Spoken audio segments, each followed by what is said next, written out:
have the two hosts of the event, Capitol Hill, Representative Honda, who gave the opening remarks in the panel, and another very special guest, and I would like Whitney Bernstein to make the introduction. Whitney's our policy advisor on Capitol Hill. Hello, everyone. I am honored to introduce Congressman Sam Farr. Mr. Farr is the co-chair of the House Ocean Caucus, but beyond that, he is also a leader on ocean issues because he cares about it so passionately. So we're very happy that he is here to share his remarks with you. Mr. Farr has sponsored legislation on marine debris multiple times in the past, and has also served on the Economic Development Committee in the state legislature also before he came to the House of Representatives. So he has much experience in this area, and with that, I will leave it to Mr. Farr.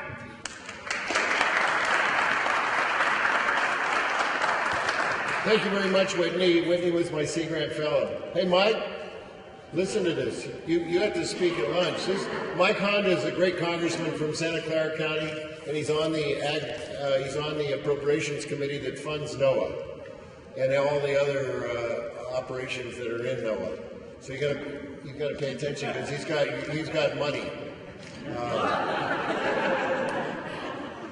Look, I'm really excited that you're here. I went to the trash conference in Maui a few years ago. No, in Honolulu. I think it was 3 or 4 years ago, and I was just amazed that groups from all over the world were coming.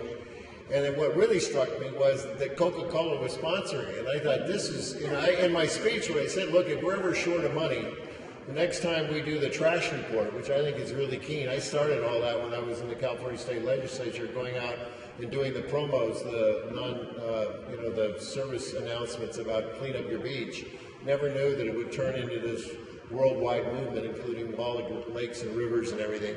But that report by location and then by state and by country gives you all the breakdown of what kind of trash. There's 3 different categories. And I said, it's very interesting. If we really want to start waking up some of these people, we ought to start putting brand names behind that trash. So all those refrigerators and washing machines and things that they find, and they got to count by lakes and rivers and streams and count. I said, you go to Westinghouse and say, look at 80% of this stuff has your name on it. You want us to go public with this, or do you want to start helping us find a solution? And I think that's why Coca-Cola was there, because they realized the handwriting was on the wall, where there is going to be beyond plastics. They're a big user, and they don't want to get blamed for all the trash. They want to get credit for the solution of finding a biodegradable soft drink bottle, and they were telling us how much money they're investing into that. This country is all about fixing things that are broken and solving these challenging problems. I'm not sure Washington's tuned to that right this year. I think we're stuck. And being stuck means you don't make bold decisions, you don't invest in the future, you don't go what we call new starts, new ideas. But cities and counties and states do. They can't afford to walk away from it. And I represent the greater Monterey Bay area. And that's where California began, in Monterey, with the Spaniards discovering that beautiful coastline and then creating a city and then writing a constitution that ended up being the way we got into the Union in 1850. And we've really been, I think, ever since the founding of the state, using all those incredible diversity of populations that came through the gold rush and settled in our state, that we've really been a can-do, let's figure out how to solve problems. And demonstrated by that, frankly, is the creation of the Monterey Bay Aquarium. That wasn't done by government. It was done by the Packard daughters, who decided that they would like to use an aquarium as an educational tool. It wasn't about, oh, we can have a tourist attraction. It was these kids and others need to learn what's under the ocean. And if we could bring that under the ocean just in Monterey Bay. So unlike aquariums that have a little bit of sample of things from all over the world, this is just Monterey Bay. It's a wow factor because that bay is so deep, 14,000 feet, huge upwellings and all kinds of flora and fauna that are there and not in other places. So you have a very attractive aquarium. The point is that out of that has come all these different ideas about how to do marine mammal escapement in nets, in turtle escapement for turtles in the shrimp industry, how we're doing away with drift nets, gill netting, and things like that. Those were not, when that aquarium opened, all those things were not even talked about. But since then, since the awareness is out there, and I think the gyre and the sort of the media about the gyre, how we're going to clean that up, there's a whole bunch of companies working on that. It's very difficult.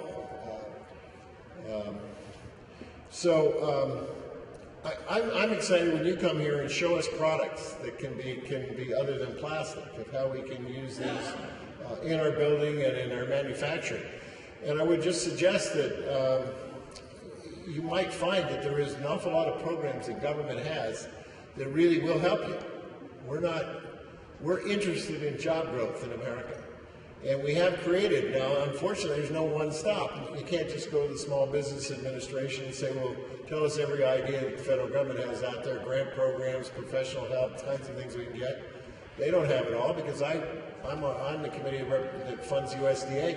USDA has a big program to help use the agriculture waste to turn it into something productive, because that waste is really job growth, and these rural towns are dying.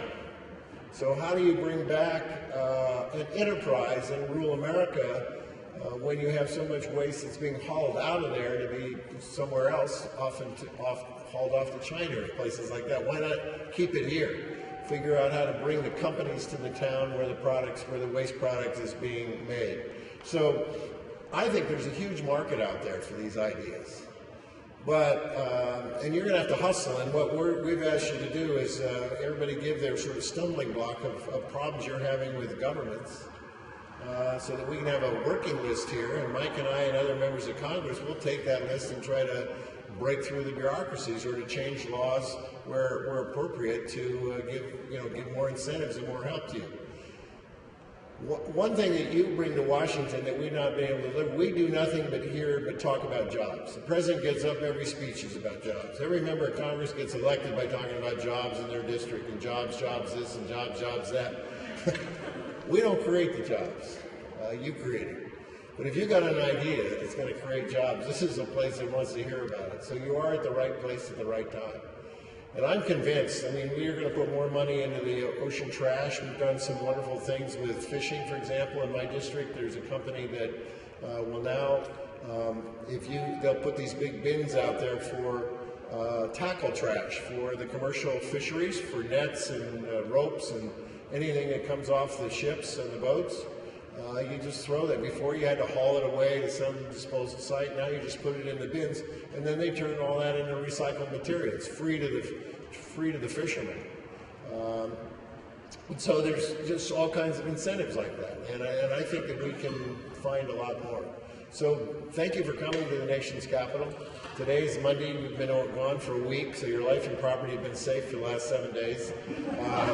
But we're coming back right now because in about 15, 20 minutes we vote tonight. That's how they get us back here. We have a vote on non-controversial issues, so everybody will go to the floor at 6:30 and vote on 2 or 3 bills, and then go home and go to dinner or whatever. So today was a good day to at least see us coming back and getting our staffs down here to see what you're doing. Keep doing it. Squeaky wheels get the grease. Keep squeaking. Thank you.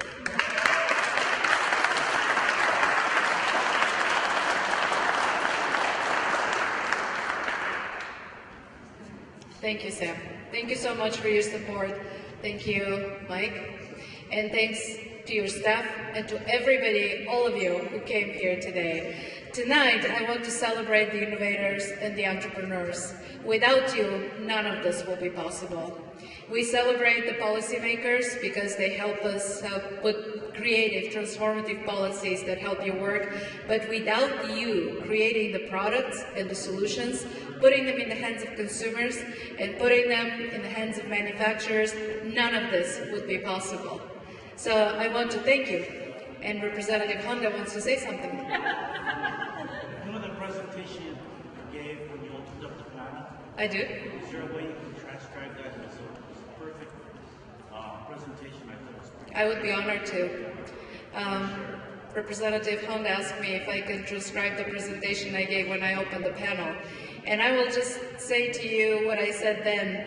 Plastic is a great product. We cannot survive without plastic. The trouble with plastic is it has an essential design flaw. It's a material that lasts forever. It is very expensive.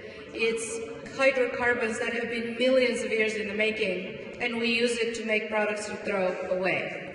Our consumption of plastic has exploded. In the last 20 years alone, we've used more plastic than the entire 20th century. This is not sustainable. There is no other way to describe it. And the problem with plastic is also the fact that recycling is not enough. There is no recycling infrastructure in the world that would capture every piece of plastic ever made. And until we're at this point, we cannot talk about having effective solutions.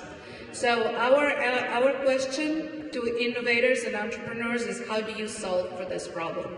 How do you find a product that has the economic properties of plastic, that has the performance of plastic, yet is available to everyone, and is available to us in construction, in single-use and disposable, for medical uses? What is that material? You today gave an answer to this with your products and with your innovations.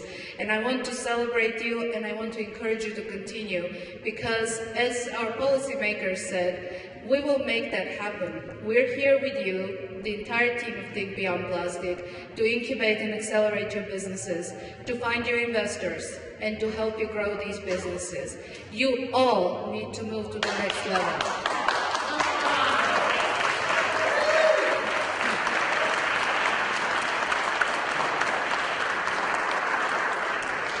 And so now I wanted to ask the team to join me so that you can see who are these amazing people who work for you day and night. Leslie, Gloria, Greg, Shelley, Pam, would you please join me? Whitney?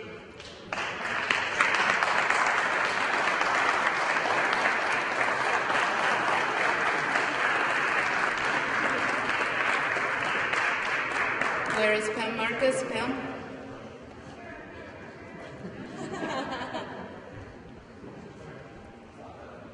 So let me just tell you a word about this amazing team. Pam Marcus, who is joining us on stage, is our entrepreneur mentor, an entrepreneur, serial entrepreneur of her own, and the founder of Life Factory. Next to her is Gloria Cavallaro, our social media queen, and the person who put together pretty much all of the logistics of this event. Next to her is Whitney Bernstein. She's our policy advisor.